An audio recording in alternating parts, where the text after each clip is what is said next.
فأنا ناصح لإخواني بالصدع بالحق تبيض وجوههم. السكوت في مسألة الحزبية يضرها، فاصدع بما تؤمر وأعرض عن المشركين. سلامي على دماج ورجالها والشيخ يحيى ودار العلم يا سعد بانيها. Bismillahirrahmanirrahim. Alhamdulillahi rabbil alamin.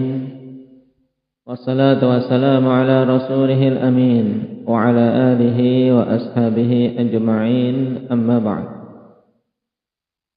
Alhamdulillah, pada pertemuan yang lalu kita selesai dari daras yang ke-16 berkaitan dengan adab-adab Islamiyah. Sekarang kita masuk pada ad-darsus sabi' asyar, pelajaran yang ke-17, at-tahdhiru minasyirki wa anwa'il ma'asi, peringatan dari kesyirikan dan berbagai macam kemaksiatan. Karena agama kita, hukum pokoknya adalah memerintahkan kepada kebaikan dan melarang dari keburukan.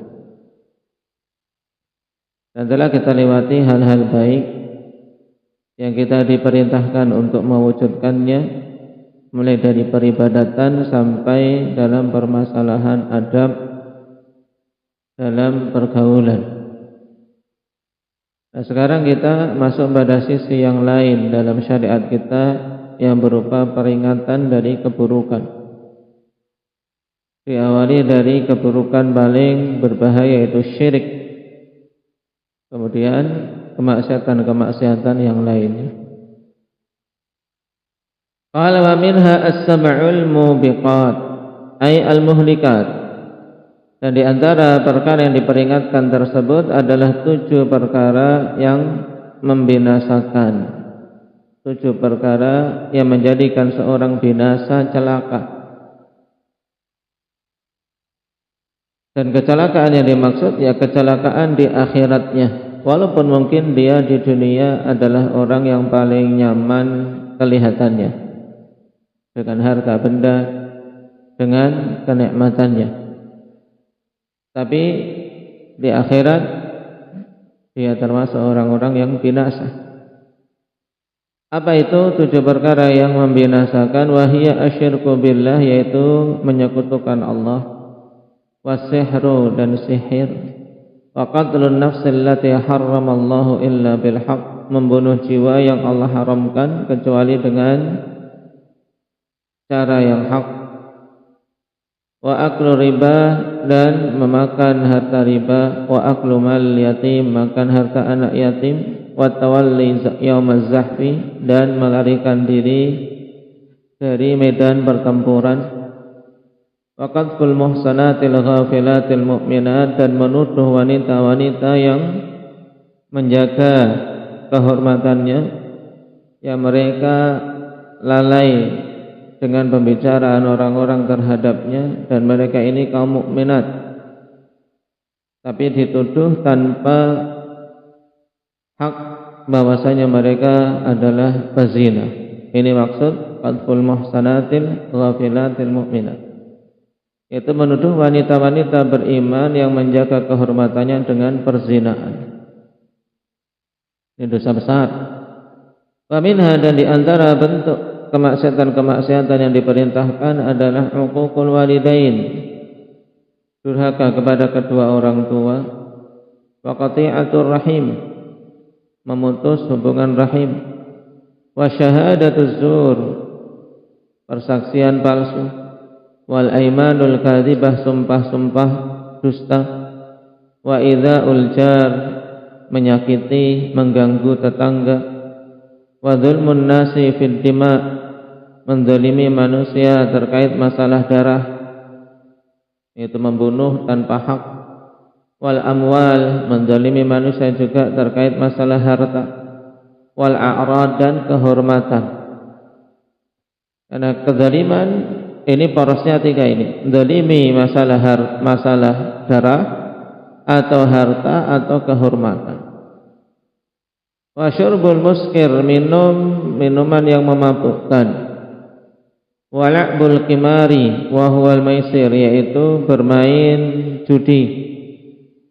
Wal ghibah wan namimah wa ghairu dzalika mimma nahallahu anhu wa rasuluhu sallallahu alaihi wasallam, dan yang lainnya dari semua perkara-perkara yang Allah Subhanahu wa taala larang darinya ataupun rasulnya larang darinya.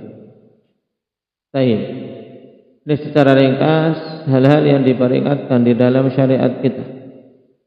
Kita baca penjelasan masing-masingnya. Lamma intaha Syekh rahimahullah min dzikri jumlatin minal akhlaqi wal adabil masyru'ati li kulli muslim, arada an yutammimal amra bin nahyi 'anil syirki wal kaba'iri wal fawahish allati la yas'ul muslimu jahlaha wa la yastaqimu dinuhu illa bijtinabiha. Tatkala Syekh rahimahullah ta'ala telah selesai dari menyebutkan sederetan akhlak dan adab-adab yang disyariatkan bagi setiap muslim, maka beliau menginginkan untuk menyempurnakan perkaranya dengan menjelaskan hal-hal yang dilarang.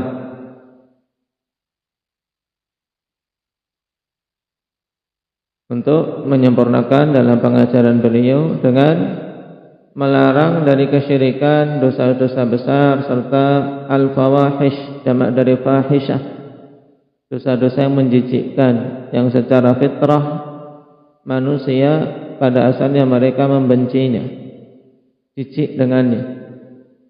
Kenapa? Karena perkara ini keburukannya sudah sangat jelas, seperti zina, liwat dan yang lainnya, yang tidak pantas, tidak boleh seorang muslim jahil darinya.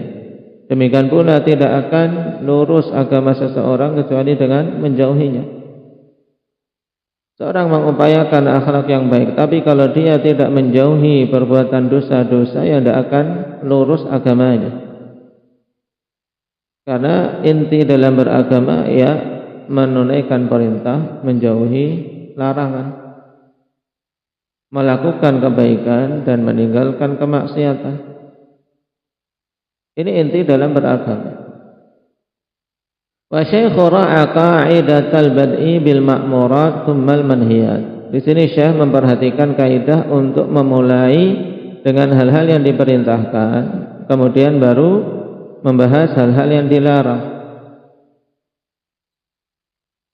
Yaqulu Syekhul Islam Ibnu Taimiyah rahimahullahu taala qa'idatun fi jinsi fi'lil ma'muri bihi a'dham min jinsi tarkil manhi anhu. Kemudian di sini dibawakan faedah bagus dari Syekhul Islam Ibnu Taimiyah rahimahullahu taala tentang alasan kenapa kok didahulukan untuk membahas perkara-perkara yang diperintahkan agar kita tunaikan. Kaidah terkait hal ini bahwasanya jenis melakukan hal yang diperintah itu lebih besar, lebih agung pahalanya dibandingkan jenis meninggalkan hal-hal yang dilarang. Dari sini kita ketahui bahwasanya pahala menunaikan perintah itu secara jenisnya lebih besar daripada meninggalkan larangan. Sebagaimana pula kesabaran di dalam ketaatan itu lebih besar, lebih utama pada asalnya dibandingkan kesabaran dalam meninggalkan kemaksiatan. Ini dari sisi jenis. Wa anna jinsa tarkil ma'muri bihi a'dham min jinsi fi'lil manhi anhu. Dan bahwasanya jenis dosa yang berupa meninggalkan hal yang diperintahkan itu lebih besar daripada jenis dosa berupa melakukan perbuatan yang dilarang. Paham? Kalau tadi jenis pahala, mana yang lebih besar antara melakukan perintah dan meninggalkan larangan, Hamzah? Nah, kalau itu jenis pahala, maka jenis pahala melakukan perintah itu lebih besar daripada meninggalkan larangan dari sisi jenis. Walaupun terkadang di sana ada kemaksiatan-kemaksiatan, ketika seorang meninggalkannya bisa menjadi sebab dia mendapat pahala yang besar. Seperti misalnya dalam kondisi betul-betul terpampang di hadapannya, seperti kisah seorang laki-laki yang diajak berzina dan mampu dia untuk melampiaskan syahwatnya ketika itu, tapi dia takut kepada Allah, dia tinggalkan itu karena takut kepada Allah, menjadi sebab dia mendapatkan pengampunan, mendapatkan naungan di hari kiamat kelak. Tapi dari sisi jenis, ya, dari sisi jenis melakukan perintah pahalanya lebih besar daripada meninggalkan larangan. Kemudian terkait masalah dosa, bagaimana kaidahnya?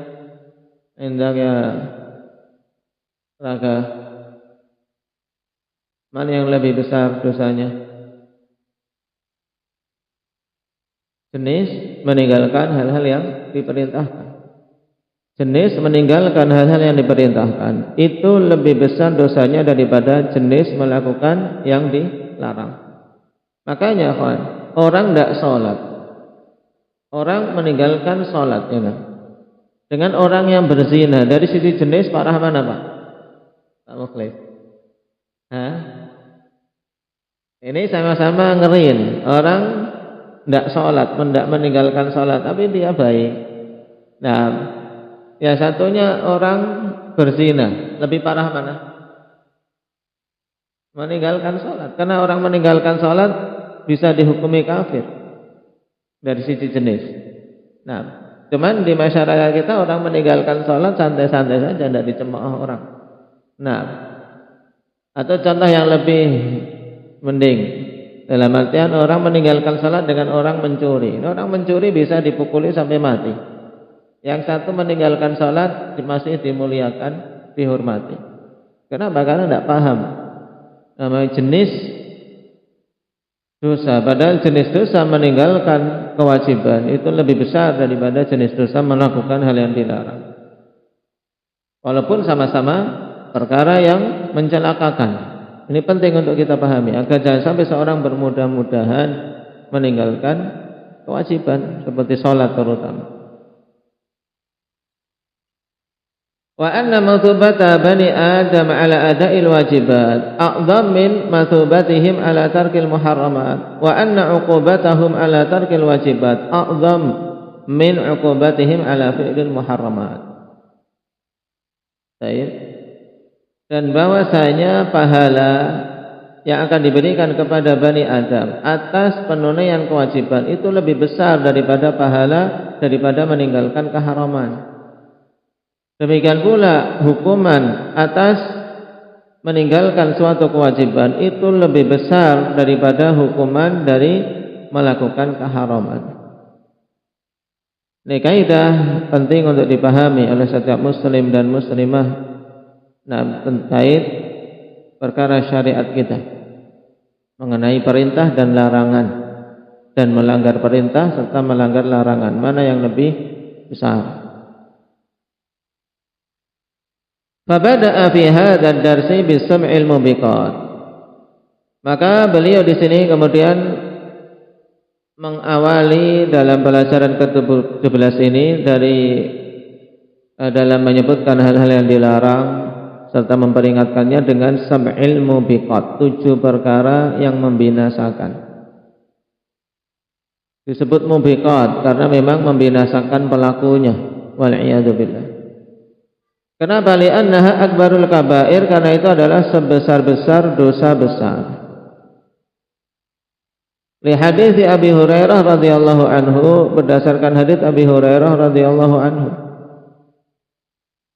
Anna Rasulullah sallallahu alaihi wasallam qala ijtanibus sam'al mubiqat. Bahwasanya Nabi sallallahu alaihi wasallam bersabda, jauhilah 7 perkara yang membinasakan. Qalu ya Rasulullah, wa ma hi? Qala asyirku billah was-sihru. Maka mereka bertanya, wahai Rasulullah, apa itu 7 perkara yang membinasakan? Baru Nabi sallallahu alaihi wasallam sebutkan 7 perkara yang beliau maksud, yaitu asyirku billah, kemudian sihir, qatlun nafsin allati harramallahu illa bil haqq, membunuh jiwa yang Allah haramkan untuk dibunuh kecuali dengan alasan yang hak, memakan harta riba, wa aklu riba, wa aklu malil yatim, makan harta anak yatim, tawalli yaumaz zahfi, melarikan diri pada hari berkecamuknya perang, ketika di medan perang kemudian perang terjadi dia melarikan diri, termasuk dosa besar, kecuali beberapa kondisi yang Allah Subhanahu wa taala kecualikan. Kemudian qadful muhsanatil ghafilatil mu'minat, menuduh wanita-wanita beriman yang menjaga kehormatan dengan perzinaan. Qala wa makna ijtanibu ibta'idu watruku. Makna ijtanibu, jauhilah, maksudnya apa? Menjauhlah kalian dan tinggalkanlah. Wal ijtinabu ablaghu minat tarki, dan perintah untuk menjauhi ini lebih tandas, lebih mendalam daripada sekedar perintah untuk menjauh, perintah untuk meninggalkan. Ya, perintah untuk menjauhi itu lebih apa? Mendalam daripada sekedar meninggalkan. Kenapa? Li'anna ijtanibu maknahu an takuna fi janibin wa hiya min janibin akhar. Karena perintah menjauhlah maknanya engkau berada di satu sisi dan perkara tersebut berada di sisi yang lain. Betul-betul kita membuat jarak. Jadi berarti bukan hanya sekedar meninggalkan, tapi juga apa? Dia tidak melakukan hal itu dan menjauh. Wa hadza yastalzimul bu'da anhu, dan ini melazimkan jauhnya bu'da anha, yaitu jauhnya dia dari perkara itu.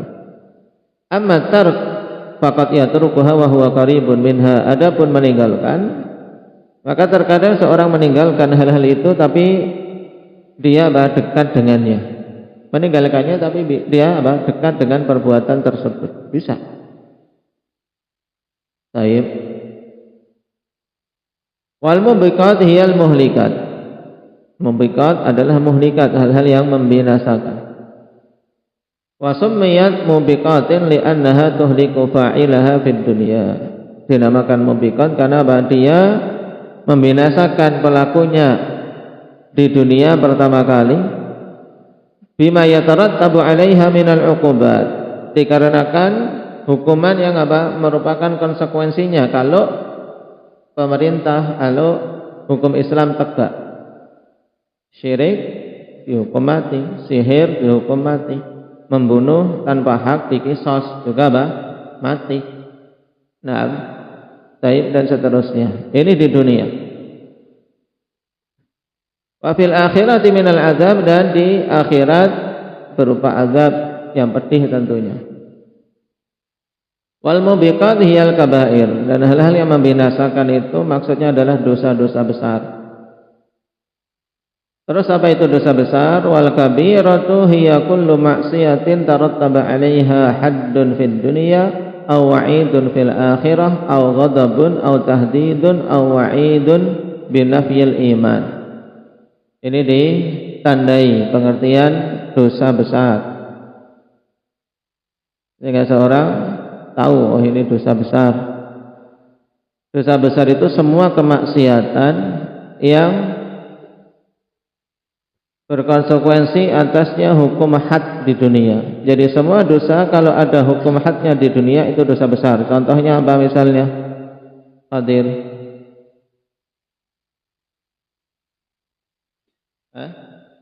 Berzina, terus mencuri, ada hukum hadnya. Berzina dirajam atau dicambuk 100 kali kalau belum pernah menikah. Mencuri dipotong tangannya. Menuduh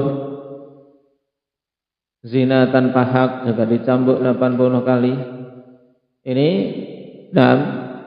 dosa besar jelas karena ada hukum hadnya. Awa'idun fil akhirah, atau ada ancaman khusus di akhirat. Contohnya apa zikir? Ya, ada ancaman khusus azab di akhirat misalnya. Makan harta riba Apa ancamannya? Taib, Allah Subhanahu wa taala ancam dengan diperangi.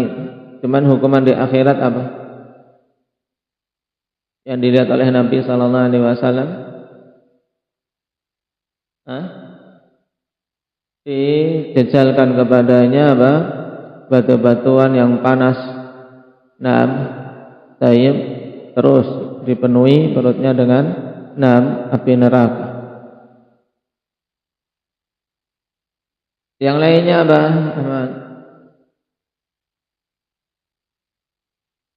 Di antara dosa yang ada ancaman di akhirat. Taib, ahsan. Bunuh diri, apa hukumannya? Akan dihukum di akhirat sesuai dengan cara dia bunuh diri. Orang bunuh diri dengan minum racun, maka dia azabnya diantaranya adalah dengan diminumi racun terus di hari kiamat. Seorang bunuh diri dengan menusuk dirinya dengan pisau, maka dia akan dihukum dengan ditusuk-tusuk terus di hari kiamat. Ini contoh. Au ghadabin, atau ada ancaman kemurkaan Allah. Contohnya apa misalnya? Rahman.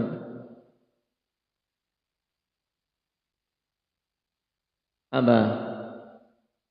Larang apa ancaman bahwasanya Allah murka? Taib. Menuduh wanita suci, wanita yang menjaga kehormatannya dengan zina, itu sebab kemurkaan Allah sebagaimana pada ayat-ayat di awal surat An-Nur. Taib. Au tahdidin au wa'id, atau ancaman. Ada ancaman binafil iman, dengan tidak adanya keimanan. La yu'minu ahadukum. Taib. Wallahi la yu'min. Berarti apa? Misalnya menyakiti tetangga, ini termasuk dosa besar atau bukan?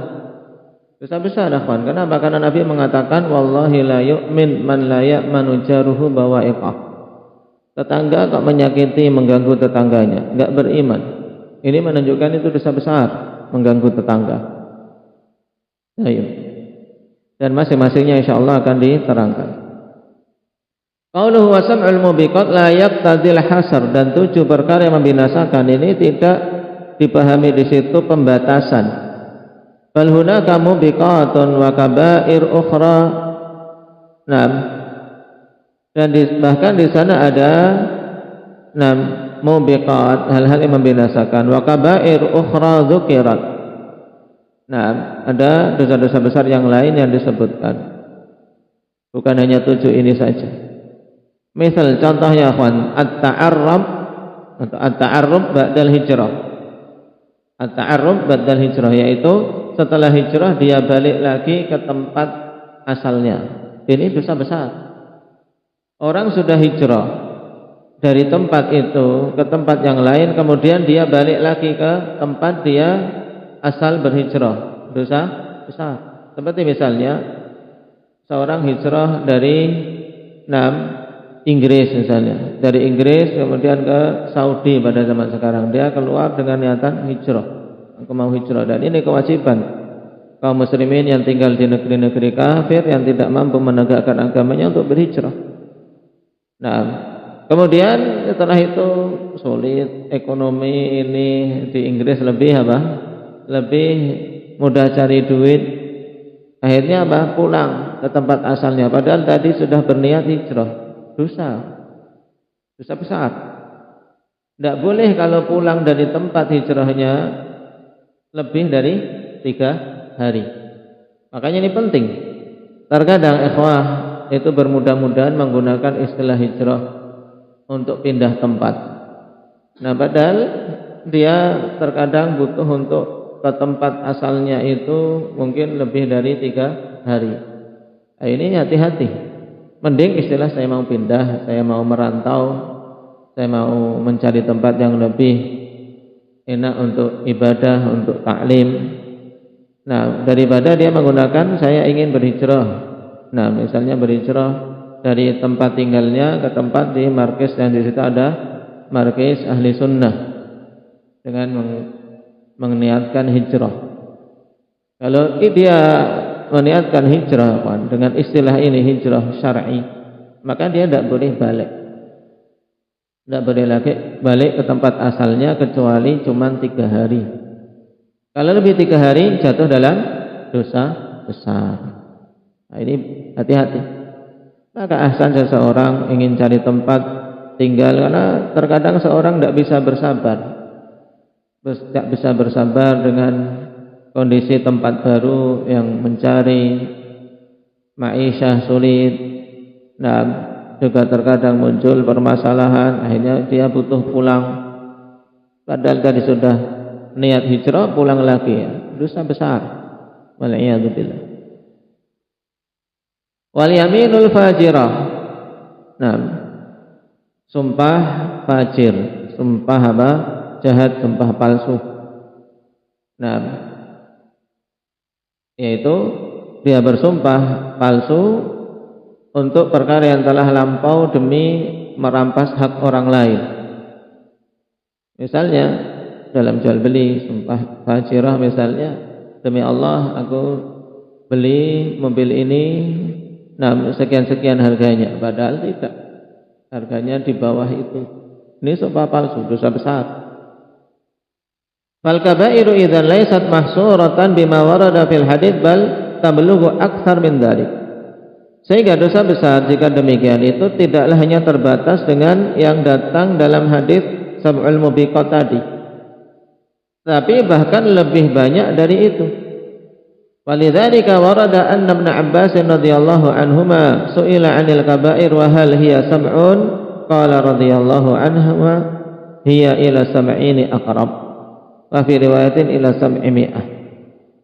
Oleh karena itulah Ibnu Abbas datang riwayat ketika beliau ditanya tentang dosa besar, apakah itu cuma 7, maka Ibnu Abbas mengatakan itu dosa besar itu ke jumlah 70 lebih dekat. Dalam artian bukan 7, bahkan bisa 70.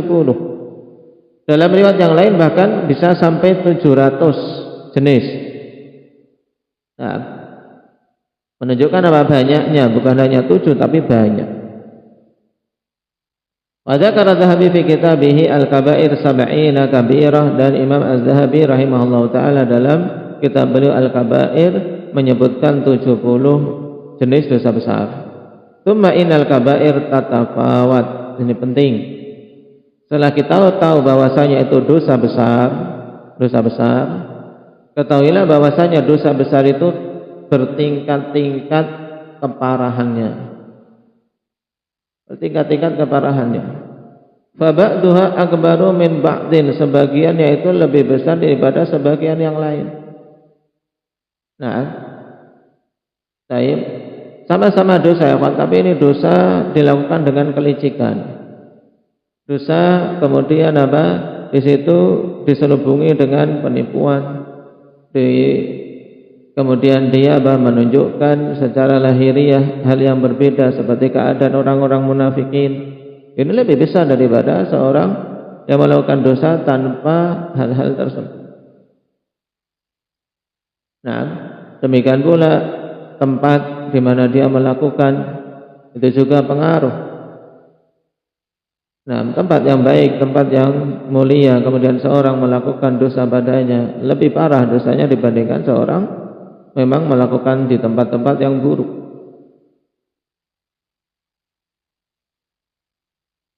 Ini kabair tatafawat, sebagiannya lebih besar daripada sebagian yang lain. Cuman wala kabirata ma'al istighfar, tidak ada dosa besar yang disertai dengan istighfar. Dalam artian apa? Sebesar apapun dosa, kalau seorang minta ampunan kepada Allah, maka Allah Subhanahu wa taala akan ampuni. Nah, ini untuk memupus keputusasaan. Jangan sampai seorang putus asa ketika merasa dirinya terjatuh dalam dosa kemudian putus asa, berarti kalau demikian aku sudah tidak ada peluang diampuni. Ini keliru. Kenapa? Karena seorang selama istighfar, minta ampun dengan jujur, bertobat dengan jujur dan terpenuhi syarat-syarat taubat, akan Allah ampuni. Tapi sebaliknya wala saghirata ma'al israr, tidak ada dosa kecil bersamaan dengan terus-menerusnya.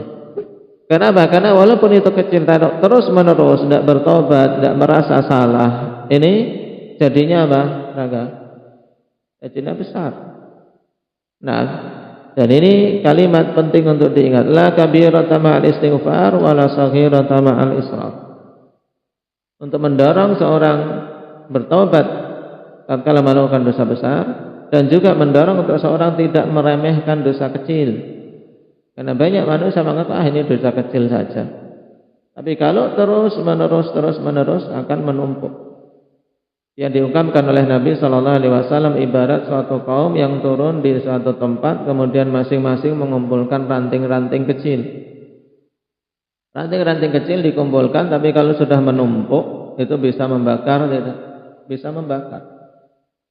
Tidak harus kayu besar, ranting-ranting kecil, bahkan mungkin membakarnya lebih cepat, ya tidak? Ranting-ranting kecil yang terkumpul. Nah,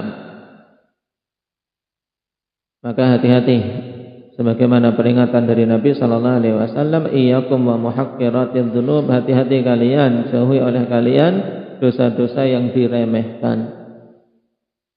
Nah, dan kita hidup di zaman yang wal'iyadzubillah, dosa-dosa besar saja sudah betul-betul dianggap remeh.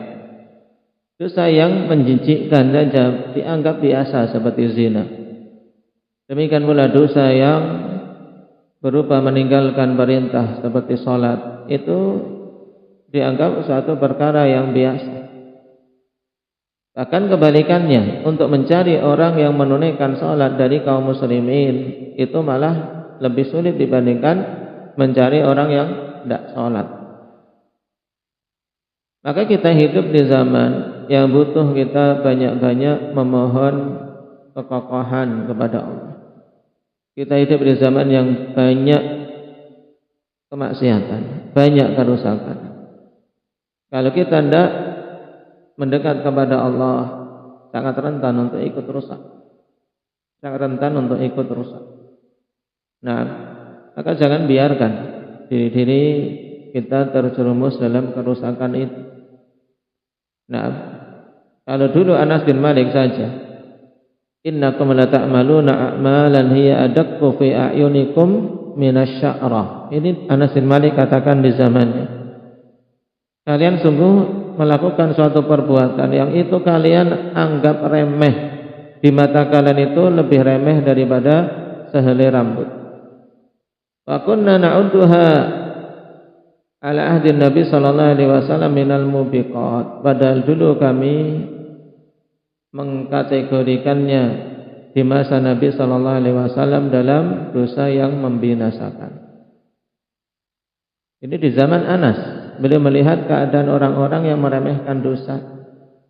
Nah, apalagi kalau beliau melihat zaman kita, wal'iyadzubillah. Nah, salat ditinggalkan, jamaah ditinggalkan, zina dilakukan terang-terangan, bahkan manusia membicarakannya dengan bangga. Pemuda-pemudinya, nah, jarang yang mereka nikah dalam kondisi belum berzina. Baik, ini musibah besar di tengah-tengah lingkungan kaum muslimin. Apalagi kalau orang-orang kafir, kita negeri-negeri yang mayoritasnya penganutnya mengaku muslim. Tapi ketika survei para pelajarnya, mereka-mereka yang belum berzina atau yang sudah berzina berapa, diketahui persentase yang sangat besar yang sudah melakukan perzinaan. Ini fenomena yang harus kita sadari, ya kawan. Untuk kita yang pertama mensyukuri ketika kita jauh dari hal-hal itu. Yang kedua, untuk hati-hati, jangan merasa aman. Jangan merasa aman. Karena seorang selama hidup tidak aman dari fitnah. Tidak aman dari fitnah. Bahkan terkadang seorang mungkin tiba-tiba keluar melihat dunia luar. Nah, begitu indah di matanya, akhirnya terjerumus dalam hal-hal yang membinasakannya, wal'iyadzubillah. Nah, maka antum banyak-banyak bersyukur. Jangan malah di tempat belajar pikirannya keluar. Nah, untuk mengikuti gaya orang-orang yang buruk, mengikuti jalan hidup orang-orang yang terlaknat dari orang-orang kafir maupun pelaku maksiat.